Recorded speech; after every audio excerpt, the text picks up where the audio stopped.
Ახლახან გავრცელდა მედიებით ვიდეო, როგორ კითხულობს მეუფე თუ პატრიარქად წოდებული რუსი ეგზარქოსი შიო, აქ არის თუ არა ბიძინაო, როგორ მოიხსენიო. როცა უთხრეს არ არის უკვე აქო, არ ახსენა მისი სახელი. ახსენა პრეზიდენტი, პარლამენტის თავმჯდომარე, პრემიერი და ასე შემდეგ. ანუ ბორია ივანაშვილი შიოს საპატრიარქოსიას სიტყვასაც კი არ დაესწრო. თავიდან მოვიდა, დაინახა ხალხმა, რომ ბიძინაც არ არის აქ და მე მალევე წავიდა. აი ეს არის ბორია.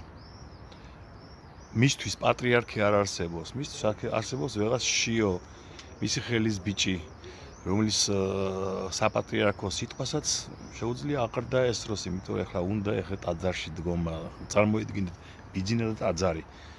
აი როგორც მე და რო დამსვა იქ რა ვიცი, სად დამსვა ეხლა აქ ამაზონის ჯუნგლებში, რა ქვია, გარშემორტყმული იმით ფუტკრების და ვიცი, გარეული ცხოველების გარემოცვაში. აი აქ არის ბიძინასთვის ტაძარი.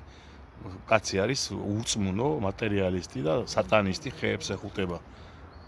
რუსი მჭხიბავი იულია კრუშანოვ ყავს ჩამოყვანილი და ნარიცხინის რაღაც ყლუპებს სვამს.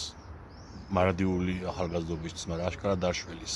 აი ვიცოდეთ მოკლედ ეს პატარა დეტალი კარგად ასახავს ვინ არის შიო და ვინ არის ბიძინა.